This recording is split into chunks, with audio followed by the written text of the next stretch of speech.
long-haired weirdos, short-haired weirdos, vandals, hooligans. The government, hug the government, love the government, hug the government, love the government. Welcome to The Politics Guys, a place for bipartisan, rational, and civil debate on American politics and policy. I'm Michael Baranowski, a political scientist at Northern Kentucky University. My guest today is Scott Adams, creator of Dilbert, one of the most popular comic strips of all time. Now, you might wonder why I'm talking to a cartoonist on the show, even if Dilbert is really one of my all-time favorite comic strips. Dogbert, sort of a personal hero of mine, but that's maybe another story. Anyway, the reason is that in the last few years, Scott Adams has most definitely become an important part of the political conversation through his commentary on Donald Trump, as well as the best-selling book, Win Bigly. He's got a new book out now called Loserthink, How Untrained Brains Are Ruining America, which we'll be talking about today. Scott Adams, welcome to the show. Thanks for having me. You know, I'm a social scientist, and one of the things that we do is we like to make sure we've defined our terms. And so that's where I wanted to start with you. And the main term here, obviously, is loserthink. What is it? Well, loserthink is an unproductive way of thinking caused generally by not being exposed to the way people think in different fields. For example, if you knew how economists tend to think about problems, you wouldn't need to be, a major in economics. You wouldn't have to be an economist yourself. A lot of the high-level ways that they think are easy to acquire. And so what I do is I teach people to fill in the gaps in their thinking that in most cases I observe people don't know they have a gap. So until somebody points it out, you probably think you're thinking just fine. Yeah. But you might be surprised. Yeah. And, right away, of course, people will hear that term, at least some people will, and they will take offense. I can just hear people saying, Scott Adams, what he's talking about in large part is cognitive biases, and using that offensive term loserthink just shows that, he's kind of a dogbert, this sort of mean, insensitive jerk. And you sort of you don't just acknowledge that, you actually push back against that. You make a case not just for calling it loserthink, but you make a case for mockery. And I thought that was really interesting. Can you talk a little bit about that? Yeah, I've discovered that mockery is one of society's best tools. Because other than jail, it's one of the things that controls people from doing inappropriate things far more often than they already do. My favorite story on that is Elon Musk once sent a memo around to his company, and he said, just as a way to understand what he wanted of them, he said, don't do anything that would be in a Dilbert comic. That was one of his little rules. Right. Now, the beauty of that is that everybody knows what that means, even if you don't have any examples. You just automatically say, oh, okay, I think I'd know it when I saw it, and you probably would. So it helps to have a reference, Dilbert. Everybody knows it. As soon as you say it, it captures a whole bunch of ideas immediately, and people get on the same page. Right. So the Dilbert cartoon actually caused people, through mockery or the risk of mockery, to stay away from those things which maybe were not so supportable on the facts. So mockery is very powerful. And with loserthink, I'm trying to use that same phenomena, which is, and I'm careful to define loserthink as being about the technique. It's not the person. Right. Certainly because I make a lot of these mistakes myself. I don't consider myself a loser, and nobody else is either. But you might have some gaps. And it's a tool to fill in those gaps. And if you're talking to somebody who maybe has gaps as well, you could point out that those are examples of loserthink. And let me tell you, that will get people's attention a lot faster than saying, Bob, you've got a slightly unproductive way of thinking of things. Maybe we could maximize that. Let's see if we can optimize that. But you just say, there's an example of loserthink. Yeah. That you immediately have people's attention. Yeah, without a doubt. And I think that's a great distinction that you bring up between pointing out the thing that's being done, the way of thinking, and the individual. I mean, it's sort of like the hate the sin, not the sinner sort of thing. And that's sometimes it's a distinction that's lost on some people. Yeah, one of the things that we consistently do is we judge people by their mistakes. And I've suggested in the book and elsewhere that the best way to judge people is by how they respond to their mistake. Right. Because we're all making mistakes. You wouldn't want to be judged by that standard yourself. You wouldn't want to be judged by something you did years ago, especially.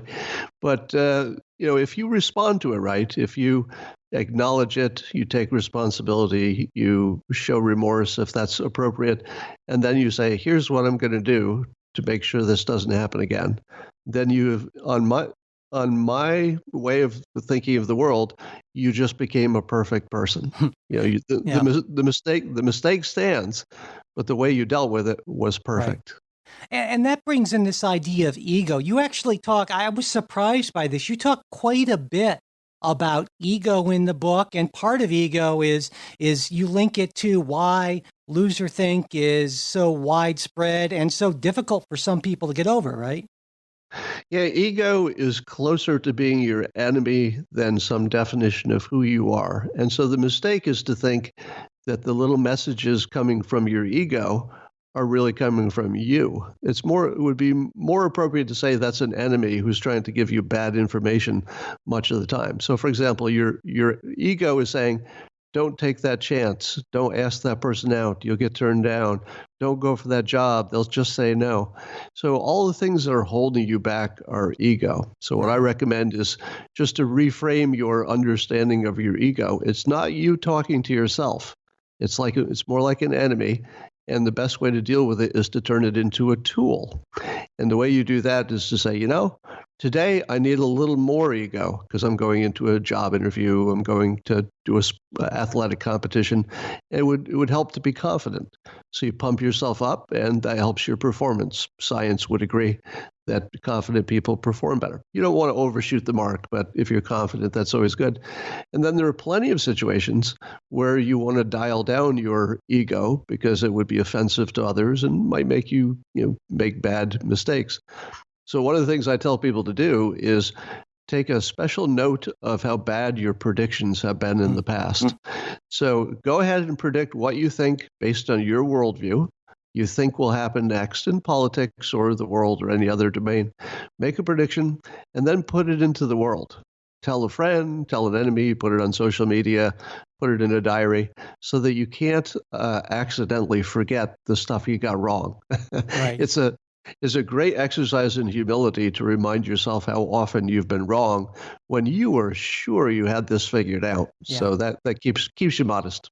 And I really felt when I was reading the book, I expected something. I don't know what I expected, but that word, humility, I really felt that in a large sense, it was a book about not false humility or false modesty, but about the importance of humility. And that was, I thought, a surprising and a really valuable thing.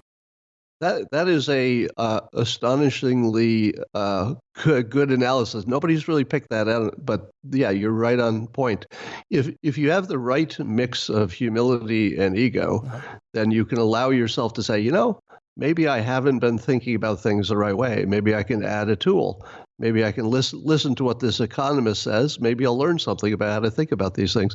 Yeah, humility is just one of your greatest assets. Yeah, and as you point out in the book, you're not some perfect being from on high saying this. I love how throughout the book you say, you get these lessons all the time because, of course, you put things out there all the time. And as you've said, when you get something wrong, your listeners, followers let you know that, don't they? Yeah, I have the advantage of when I make a mistake in public, let's say on Twitter or something, I'll get hundreds of people calling me an idiot, and that'll set you straight pretty quickly. Yeah. Now, one of the things I've got going for me in terms of why would anybody listen to me on this topic is that I'm old. I'm what am I? I'm in my 60s now, and I have somewhat.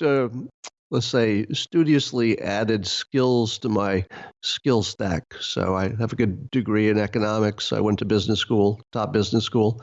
I've studied communication. I became a trained hypnotist. I've studied all the modes of persuasion, which gives you a lot of, a psychology kind of background, somewhat indirectly. So I've acquired a number of thinking styles over the years. And if you're younger or you just have a little less breadth of experience, I might be able to fill in some blanks that you just haven't been exposed to. Yeah, I guess one reason that people shouldn't listen to you, or this wouldn't be a good recommendation, is just because you happen to be, famous, right? And you have this example in the book, which I think is a great one, when you talk about Seth MacFarlane, which Seth MacFarlane, I think, is an amazing guy. He's incredibly successful in a lot of fields, but that doesn't give his tweets on climate change any particular weight, or it shouldn't. Yeah, I would also I would emphasize what you just said, which is he's an amazing talent, probably one of the brighter guys in the Hollywood entertainment world. At least that's my observation from outside. But when he says, as he has recently on Twitter, that climate change must be a big problem, effectively, I'm paraphrasing, because all the scientists are on the same side. That could be true. So that might be exactly what's going on. All the scientists are right. They're all on the same side. But I go through a number of examples in the book in which we have thought that all the experts were right, and it turns out they weren't. The big example is nutrition. Right. We thought we understood nutrition decades ago. There was the food pyramid. There were, very specific recommendations. And if you had asked any citizen, maybe even any scientist, you had said, "Is this science?" I think most people would have said, "Yeah, pretty much everybody agrees. This is the way you eat. This is better than that."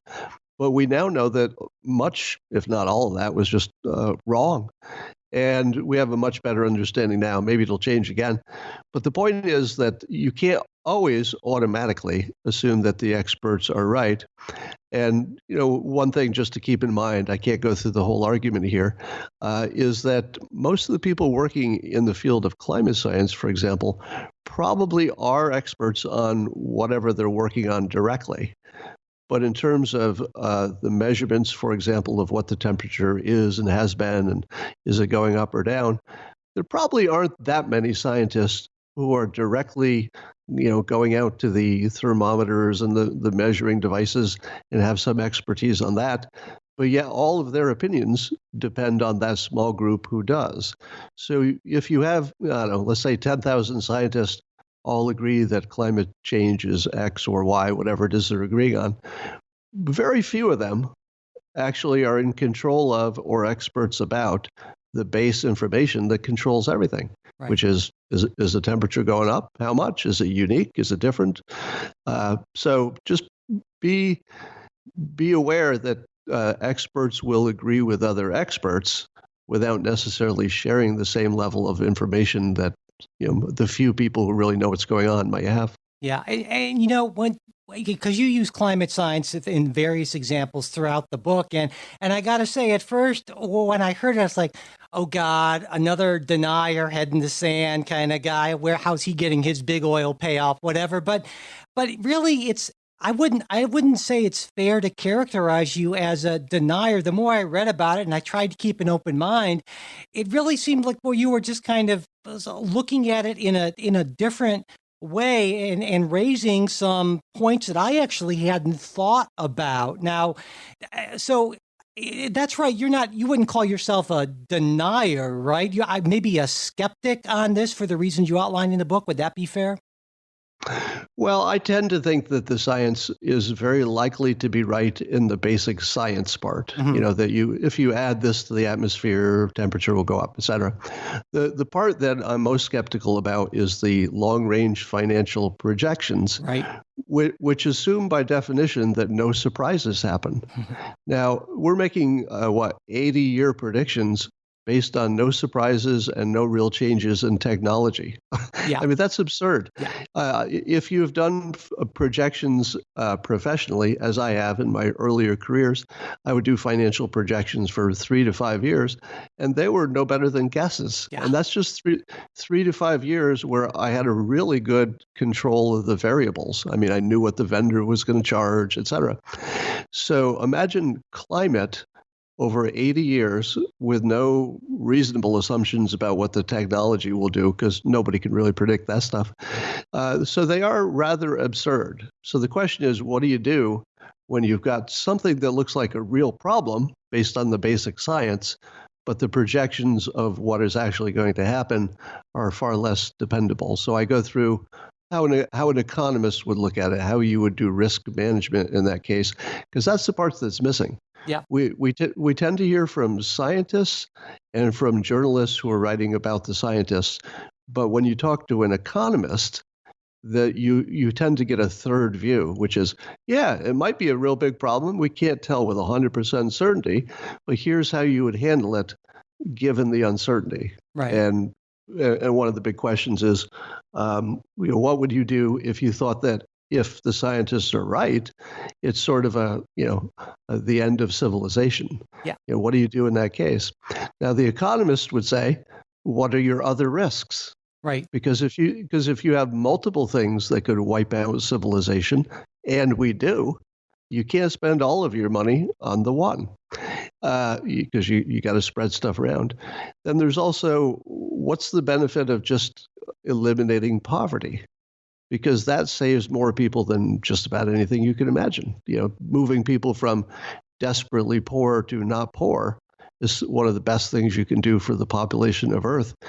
And if you go aggressively against climate change, well, there's some risk that has an impact on the economy. So you have massive risk of doing anything big at the same time that the technology is improving very rapidly. For example, Generation 4 nuclear technology, we're right on the cusp of being able to test some reactors that really can't melt down. They're designed so that's not even an option. And they eat waste from older reactors. So they actually reduce the amount of total nuclear waste. They can't melt down. The only problem is we can't get them approved, because a lot of red tape, government, et cetera. And the economics aren't solved, but we know how to. We know how to make them smaller, make them modular, standardized, A/B test. We know how to do all that. And in fact, you could co-locate a lot of those things right where you already have an older generation nuclear plant.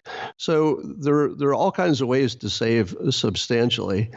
And I'm not saying that you shouldn't do solar and wind and the other stuff. You probably want to do all of those things as aggressively as you can. And then on top of that, you've got these CO2 scrubbing technologies. There's several startups. I think several more have started since I even wrote the book, which wasn't that long ago. And some of them look promising. So we have abilities to take CO2 out of the air. We have the ability to produce clean, energy at a good cost with Generation 4, with no real big risk to the population. And these are the sorts of things that are not explicitly considered when you say, well, what's it look like over the next 80 years? Well, maybe in 10 years, we can just scrub the atmosphere with big carbon scrubbers sitting out in the forest somewhere and just sucking it out of the air. Right. You just don't know. Yeah, and I think, to me, the biggest thing I took away from that is so many people have what I call a false sense of certainty, either way, really, on this. And the point that I really got from what you were arguing was that, it's a lot more complex than that. And maybe if you're absolutely positive, what's going on with climate change, you might want to step back, because that's probably some loserthink. Yeah, the two people you should trust the least are the one who says there's no problem with climate change, it's all a hoax. Don't trust that person. And then the other person you shouldn't trust is the one who says, yeah, all the scientists say it's a problem. It's definitely a problem 100%. Right. Somewhere in the middle are the reasonable people who are saying, even if it is a problem, the number of people who die every year from, let's say, weather and major weather-related catastrophes has dropped so far that our catastrophes could be 10 times worse in the future, while 10 times fewer people are affected by it in terms of dying. So these are completely unpredictable futures. And so I recommend that you make your decisions with an understanding that there's some uncertainty. Yeah. And you can still do that. Like the example I gave of nuclear energy, if you think climate is a hoax, you still want nuclear energy because it's clean and it would be economical and it solves a lot of problems, gives us less dependence on other countries. Everything good about it. It's the reason that Russia and China and France and other countries are building them like crazy because it works. Yeah. It's all good. So given that the deniers want nuclear energy, at the same time that the people who think climate change is an existential risk would like to have a solution. And hey, here it is. We're a few years, not too many years, maybe 5-10 years away from having generation 4 that's just the standard and economical. But that's plenty of time. Yeah, I mean, even if you take AOC's 12 years to get it right, probably have plenty of time. Mm-hmm. And you don't have to solve whether climate change is the big risk or not. Same solution either way. Right. Now, one thing you mentioned in the book that really not startled me, but I thought was a really interesting thing is that you said that you regularly go back and forth between CNN and Fox News. Now, I have to admit, I watch almost no TV commentary. It's just too painful for me. So I'm not sure if what you do, I would think is impressive or some kind of exercise in masochism, but maybe you could talk about why you do that, why you feel it's a valuable thing to do. Well, especially because I talk about politics on my periscopes every day. I like to be informed. And watching just the news from the left, political left, or just the news from the right won't get you anywhere near informed. Yeah. Because the rule that I recommend in the book is that if both the left and the right press, I just say Fox News and CNN to as representatives of those two. If they both report something as true, it's probably true. But if only one of them reports it as true and the other says, we're looking at the same stuff and we don't see it, you can usually bet it's not. And it wouldn't matter which side said it was true and which side said it's not. If you don't have both of them agreeing, it's probably not true. Yeah. And this is the sort of thing, I guess what I think would be difficult for a lot of people is they tend to be tied into one side. And so it can literally be a painful and uncomfortable experience to sit and watch or read from that other view. I mean, I've actually experienced that myself. And so since you've been doing that for a while, do you find that the more you do it, the easier it becomes to try to sort of reconcile those two worldviews? Well, I'll tell you, I have my limits. Every now and then, I try to watch MSNBC, and it's hard to watch it as a news show, right? Because I end up laughing all the way through it. Now, occasionally, CNN and Fox News will have their own laugh moments, but MSNBC is. I just shake my head the whole time. It's like it feels like they're just making stuff up. I don't even think they're trying anymore. But that's not true of everybody. But I would say the news business, as most people have observed by now, it's not really trying to be news anymore. There was a time when it was trying to be news, and you could argue whether they were succeeding or failing. But the ability to measure with specificity who clicks on what links and why, and is this headline getting more action than this headline? Once you can measure that stuff, the people who are in charge have a fiduciary responsibility to stockholders to do what makes them the most money. And covering the news as fact is not even close to what makes the most money. Yeah. You want to set people's hair on fire, and the best way to do that is something that's not quite true, or at least is so fantastical that even if it were true, well, it'd be amazing if it's true, and if it's not true, you're still going to get the same amount of energy and action over it. Yeah, definitely. Another thing you do in the book, well, you point out a lot of examples of Loserthink, but there's one I was hoping you could expand upon a bit, is something you call the mind reading illusion, which seemed to me to be just incredibly important and incredibly prevalent in pundits and really just general conversation in social media and other places about politics. Yeah, this is another one of those cases where putting a label or a name to something can weaponize it. So I believe we've all observed people on the news or pundits saying things about the internal mental state of someone they don't even know. Right.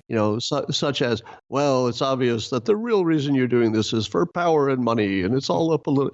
Well, maybe they're right. could be right. I'm not saying that the people guessing what other people are thinking are always wrong, but in my experience, they're almost always wrong. And one of the ways that I know that is because I've been the subject of untold articles about me. Mhm. So when you read an article about yourself, what's true, what's mind reading, what's not. And so if I had to judge how well writers can imagine what I'm thinking, it's close to zero, or at least at least in the way they describe it would not be the way I would describe it, because I would consider it misleading to do it their way. So when you see in the news somebody imagining they can interpret the internal mental state of a stranger, the first thing you should say is, okay, let's ignore that. What's next? Yeah. Because you should completely ignore it. There's no credibility to a stranger guessing what another person is thinking. And in our partisan world, they're not accurately trying to do that anyway. They're trying to give you a version. It's not truth. Yeah, well, and so many of the political conversations seem to me start from the premise, whether it's spoken or not, that, well, Donald Trump is evil or Nancy Pelosi hates America or something along those lines. Right. The real reason we want to do this is to gain power. It's not about socialism or any of that other stuff. Well, it's just amazing how many people in politics apparently want to destroy America. I mean. Yeah, and I would sort of capture this point about the avoiding buying into what the mind readers say. And I'll borrow something that Dr. Laura once said on the radio, and it stuck with me for years. And I think she borrowed it from some Judaism. I don't know, maybe there's some history to this. But she said that you are what you do, not what you're thinking. Mm.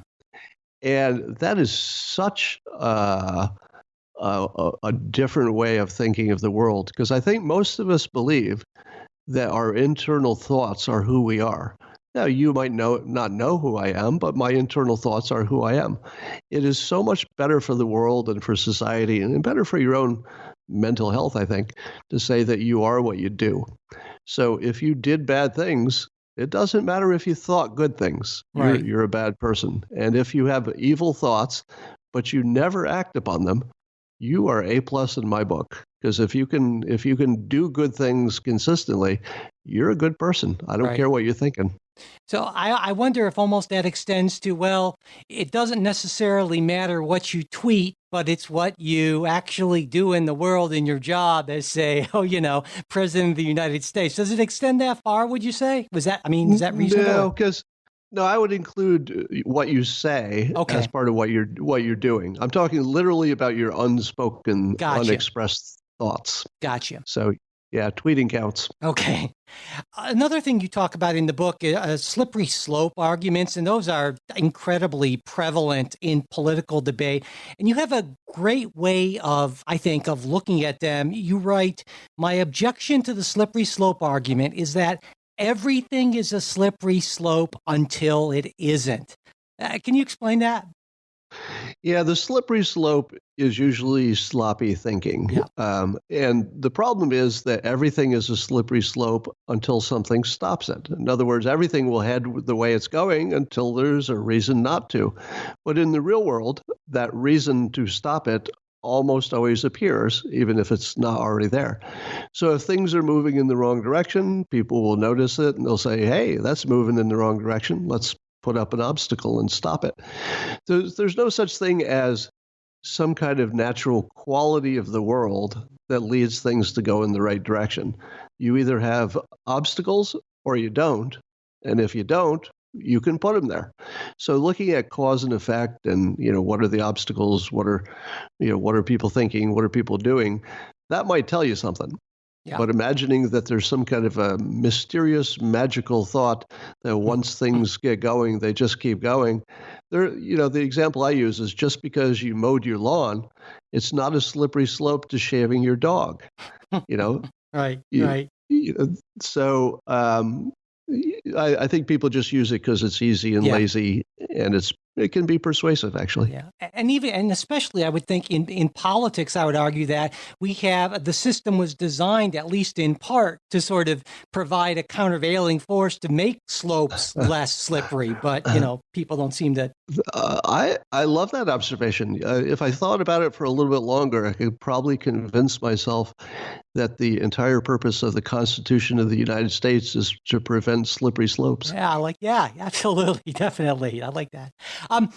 One thing I really liked about the book, aside from all the important cognitive biases or other terms of Loserthink you review, you do talk about those ways of trying to put yourself in the mindset of someone in a different profession. And one that I thought was particularly intriguing was the suggestion that you should maybe try to think like an engineer. And that one might be a little less obvious than think like an economist or a psychologist. So could you talk a little bit about what that means and why you think it's a good idea?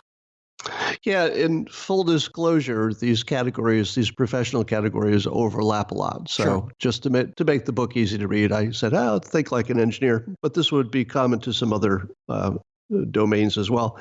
So one of the things I talk about is the one variable illusion, the illusion that you could look at this big complicated situation. And I'll use climate change again. Some of the deniers write to me on Twitter probably almost every day and say, Scott, don't you know that the warming of the Earth is caused by the sun? End of story. There's no global, there's no global warming. And I write back some version of this. So your theory is that the people whose job it is to study why the Earth is getting warmer, or if it's getting warmer, you think they forgot to consider the sun.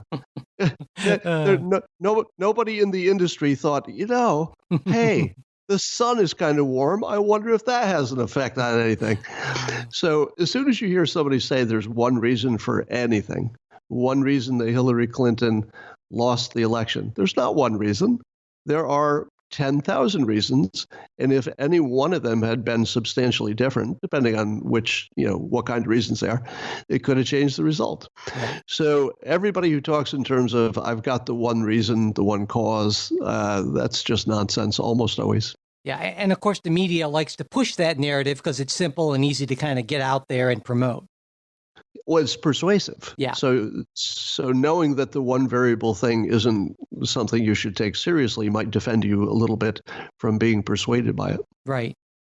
Another interesting way of thinking that you suggest is thinking like a leader, which at times can involve, at least you argue, using hyperbole. And of course, when I think of leader and hyperbole, how could I not think about Donald Trump, who seems to be the king of hyperbole, or, if you're anti-Trump, who seems to lie like hell. And so I think maybe this deserves a little more discussion as well, the value of what you see as the value of hyperbole, and maybe also when it can go too far and, start to undermine maybe the authority, the legitimacy of a leader. Yeah, the thing that I think people should look for to try to decide, hey, when is this hyperbole just lying? Where's that line? Look for the directional truth. And by that, I mean, if your leader is telling you something that's, say, an exaggeration, but even if it were not exaggerated, you should still probably head in that direction. Then maybe all the leader is doing is getting people fired up to do something that's actually good for them. Mm-hmm. So if you said, for example, there's a big threat of X or Y, and you double the size of the threat when you're talking about it, well, technically you're lying. Well, not technically, you're just lying. That's just a lie. Right. But in the domain of leadership, if the point is to get people off the couch, to make them do something, which they desperately do need to do, and they need to be convinced to do it, well, scaring them might be the way to do it. So in the single case of leadership, I'm fully okay with persuasion, which can include a little bit of playing loose with the facts. Now, if your leader tells you a fact that's opposite of what is directionally true, well, now you've got a problem. But if your leader says, hey, look at my rally, 100,000 people came, and the fact checkers say, it's only 75,000 people, well, that's still a lot of people. It's the same point. There's no difference in terms of how you feel about it, what you're going to do tomorrow. So I think Trump, who actually talks about using hyperbole in his book, The Art of the Deal, he talks about his value and he says he uses it, and then he uses it right in front of us. So look for anything he says that looks like it's leading the country in the wrong direction. We see him, for example, talking up how great the economy is. Now, if you're a fact checker, you might be tempted to say, oh, I don't know. I got to quibble with what you said about this being the best in 50 years. It's really only the best in 25. Is that different? It's not different. It's really not different, because what the president is doing, and he says this directly, by the way, this is not me reading his mind. He said this, that he's a cheerleader for the economy. Now, if you've studied economics, this is another case where having some exposure to other fields can give you a better vision. You know that the economy is a psychology engine. And if you feed it the right psychology, assuming there are no shortages, and we don't really have shortages of anything right now, if you feed it the right psychology, it will run like crazy. And this president came in basically telling us in direct language, I'm gonna talk this economy up. And then we watched him do it. Because I don't think it's a coincidence that people are so confident things are going so well. It's a psychology engine being run by the most psychologically capable leader we've ever had. And I know anybody listening to this, if you don't like him as a president, you're saying, oh, no.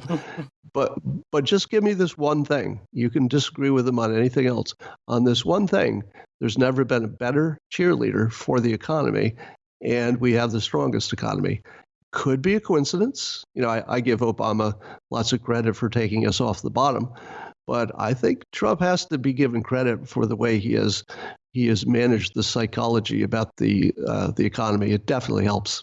So then your sense of Donald Trump as a person, not from mind reading, but from studying him and reading, The Art of the Deal and other things, is that this is not just sort of a guy who's flying blind and going from his gut, but there's a real strategy involved here. He has a better sense of people and what motivates them and what matters than I've ever seen in anybody who's a public leader anyway. Now, I think he's been accused of lying 11,000 times. Is that the current? I think that's actually, I'm not even making that up. That's like the sounds about number. Right. Yeah. I've heard 11. And now ask yourself, how many of those lies affected you in a way you can identify? Right. And the answer is, can't think of any. Now, think of all the things he said that were maybe hyperbolic and sort of, you would question the accuracy of it, but they moved you into a good place. I think he used hyperbole to move North Korea into a more flexible place. I already talked about the economy. I think that maybe the way he's persuading with China is probably productive. He's treating them with great respect at the same time he's being super tough. That's a perfect psychological balance because he's not making it personal. He's making it just business. So he's pretty consistently A+ on the big stuff. Now, the little stuff, did he insult somebody? Did he make somebody feel bad? Did he act presidential in the way you wanted him to? No. Right.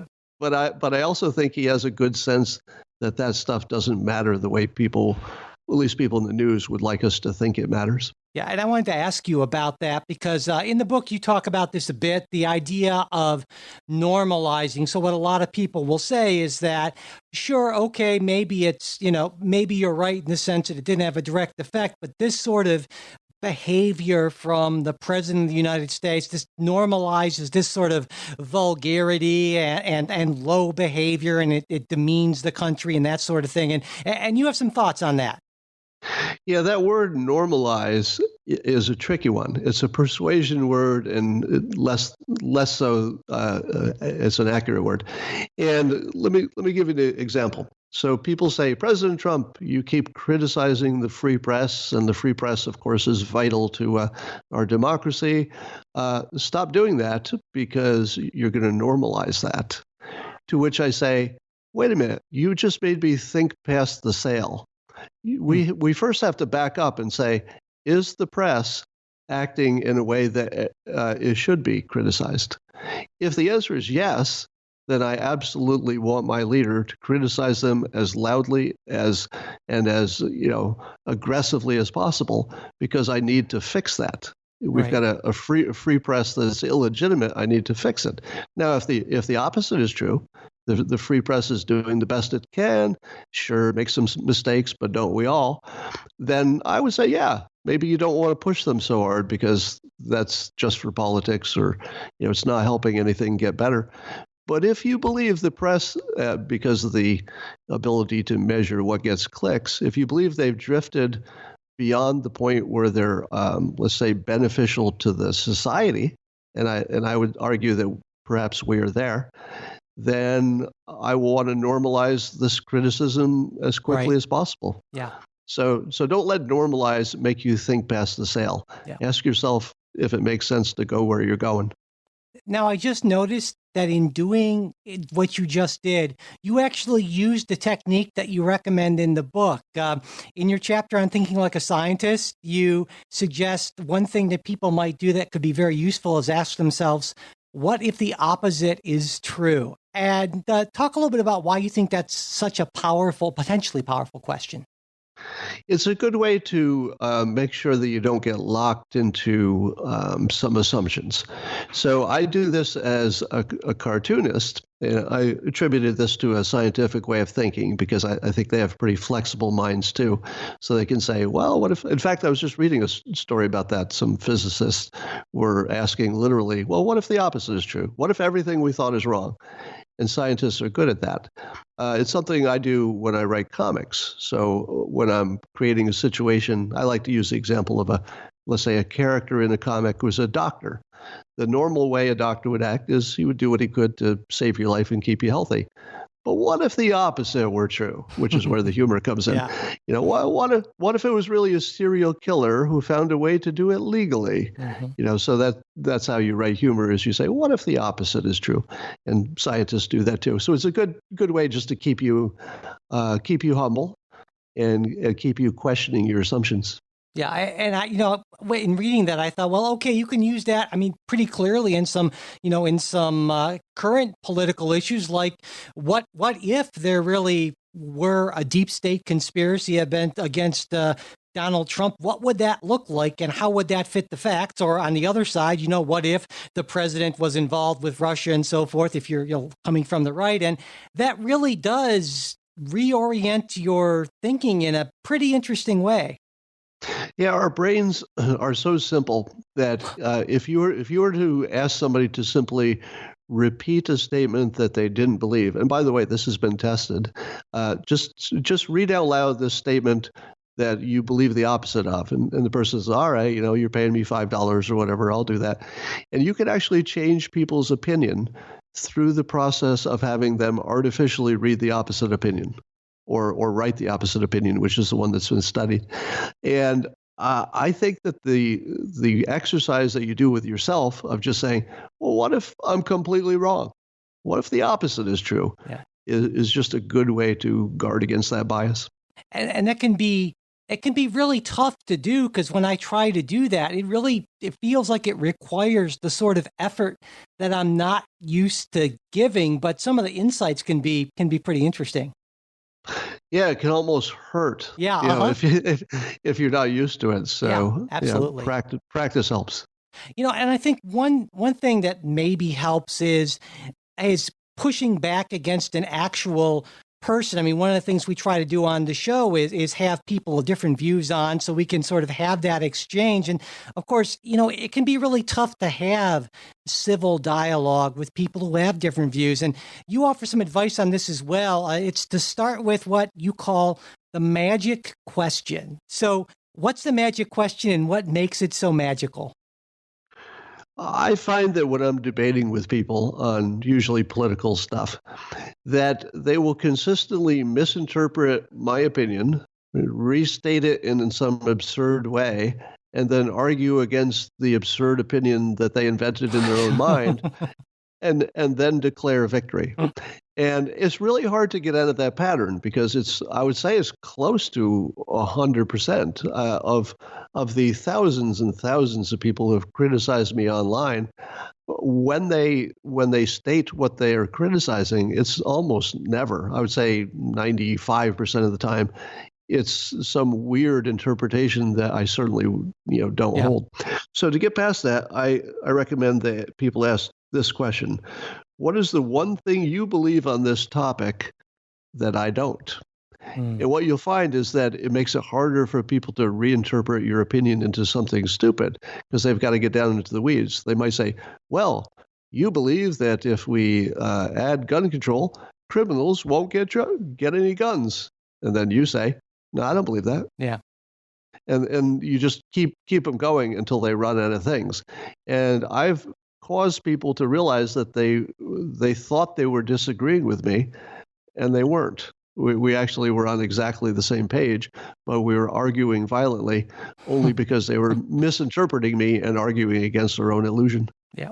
Well, what I really like about that is it actually forces that person to confront that misunderstanding as opposed to sort of a more, I guess I'd say, passive strategy of saying, well, let's find some common ground to start from. Your suggestion, it seems to me, is more active in kind of, in taking away that illusion, that incorrect belief. And so in a way, I think it's even more powerful, which is kind of cool. Yeah, in the world of persuasion, it's just always better to ask questions and allow somebody to change their own mind because we put up nobody wants anybody else to change their mind. That's the last thing you want. Yeah, absolutely. So now, toward the end of the book, you put forward two rules. First is the 48-hour rule, and then there's the 20-year rule. Can you talk a little bit about what these rules are and why you think they're good rules to generally abide by? Yeah, let me say that the first thing is that where do manners come from?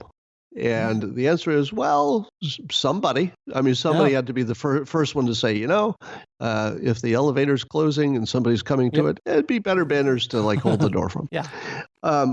And as society changes, every once in a while you have to update your manners. And here are two updates. One is the 48-hour rule, and that is that if you hear some news, you should wait 48 hours before forming a solid opinion, because the news is so often incorrect because of the model of the news these days, that if you haven't heard the other side, you haven't heard anything. And it might take 2 days for the other side to organize and say, oh, let us research this. We'll tell you why you're wrong. So I would say that something like, 80% of every major news story you hear is so different 2 days later that you wish you hadn't heard it in the first place. It was just misleading. So wait 48 hours, especially if there are any deaths involved. If anybody's dying, wait 48 hours. But in general, wait 48 hours. Mm-hmm. Then the other rule is the 20-year rule. It has to do with the fact that technology now allows us to record all of our dumbass actions forever, and then you'll always be held accountable for things you did 20 years ago. Now, I'm exempt from that, at least a little bit exempt, because of my age. So when I went to high school and college, there's very little in terms of any kind of a record or photograph or video that anybody could ever find. So it would be he said, she said, or my word against yours or something. So my observation is that people change so much over the course of their life in terms of just getting better. We're all a little more selfish, a little less ethical when we're young. Most of us get better. We get less biased, more open-minded, a little more accepted, if you're doing it right. I suppose everybody's different. But I like to think that the person I am now is substantially different than the person I was at, say, age 19. You wouldn't want to know that guy. I wouldn't hang it out with me. but I think I've worked myself into, a more respectable position, and I would like to apply that same pattern to others. So Yeah. if you did something terrible 20 years ago, that was somebody else. I'm not going to blame you for what somebody else did. Pretty much all of your cells have died and been replaced. You've learned, you've grown. If you're making a mistake today, well, that's important. But if Yeah. you did something 20 years ago, unless it's, pedophilia or murder or something, I'm just not interested. Right, and certainly those are two rules that are not really followed by anyone. I think especially the 48-hour rule. I feel like we used to have, and I'm old enough, and you're old enough to remember a very different media environment in which the 48-hour rule would be a lot easier to follow than it is today, when it seems like that just seems so almost quaint and old-fashioned in a way. Yeah, so both of these rules are really only necessary because of the changes in the business model of the Yeah. news, and then the fact that social media is collecting our records forever. Yeah. Yeah. Now, of course, anyone who follows politics and political pundits has seen the whole, range of loserthink that you talk about, and you give pundits their own chapter in your book. And so I was wondering, of all the forms of loserthink you see in the political punditocracy, I don't know, which one do you feel is the most, let's say, the most damaging, I guess? Well, the thing to protect yourself as a consumer of those pundit opinions is that anybody who's working for money, you just shouldn't trust. It's just, I mean, everybody works for money, but I mean, if their opinions are paid opinions, then that should give you essentially no credibility. Yeah. Now, when I say no credibility, I don't mean they're always wrong. I just mean that you shouldn't automatically assume that it's right. So that's the first rule. Just assume that money is involved. You should put no credibility in it. Yeah. Then beyond that, of course, they're using all of the techniques of loserthink, but the main one is the coincidences.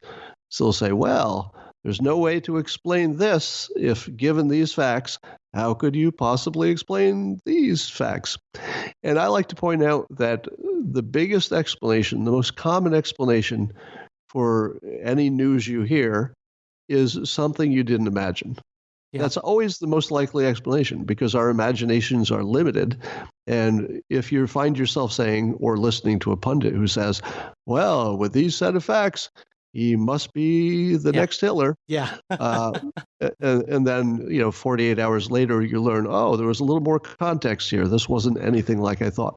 So beware of the coincidences that add up. And of course, the mind reader illusion is the big one the pundits go for all the time. That reminds me of a quote that's, I think, wrongly attributed to Napoleon, something like, never attribute to malice what can be explained by incompetence. I think it kind of brings in a lot of that, really. Yeah. I would, in this context, I would say, just assume that your imagination might be the problem here. Yeah, absolutely. And, you talk about that too in the book, and that was something I'd never thought about. But a problem sometimes that people have when they get into this loserthink is actually a lack of imagination. And that was a really unique way of looking at things, I thought. Yeah, I give the one example, which is that my car is perpetually dirty. And if observers were trying to figure out why, they'd probably say things like, well, he doesn't have time, or maybe he doesn't have money, but then they'd figure out, oh, he works at home and he doesn't have enough money to wash his car. So they would be puzzled. They just wouldn't know, but they'd probably have a theory. They'd say, oh, he's probably saving water because he's in California or something. But the one thing they would never come up with is the actual reason that I don't wash my car, which is I have an irrational fear of public instructions. I'm too literal. If I'm standing in a store and there's a sign that says "Wait here," and then the cashier says, "Okay, you're next. Come on up," I'll momentarily be stunned because I'll be, well, excuse me, but can you overrule this sign? Because the sign says "Wait here," but you're telling me to go up. Have you read the sign? Yeah. So I have this weird, incompetence in this narrow area where if there are instructions in public, I'm not confident that I can get them right. And I'm sure if I get my car washed at one of these self-service places, they'll end up like sideways in the car wash. They'll have to dismantle the building to get me out. And then headlines will be "Idiot Cartoonist Destroys Car Wash." Now if you see my car is dirty, how many of you would have guessed that was the problem? That take a lot of imagination. And by the way, I'm not kidding about any of that. That is completely true. That's the reason my car is dirty. Oh, wow. That's great. So just to close, I feel like it feels to me like I'm seeing more Loserthink. I don't know if I am or not, but you've been studying this now for a while. And so I'm wondering, overall, when you kind of pull back and look at how things are in the political world specifically and all the Loserthink in public life, are you optimistic about the future of the Republic? I was born optimistic. So the short answer is yes. If you were to look objectively, and actually I recommend people do this, at any major factor in the world, whether it's crime or AIDS or anything, there's progress on just about everything. Almost everything in human experience is not just better, but it's amazingly better. If you were to look at the number of people who were in desperate poverty in the 60s and compare it to today, there's not much of a news story about that because it happens a little bit every year, but we've almost cured poverty. I mean, we don't even think about that anymore. Yeah. Now, of course, the people who are still, haven't been solved is a major problem.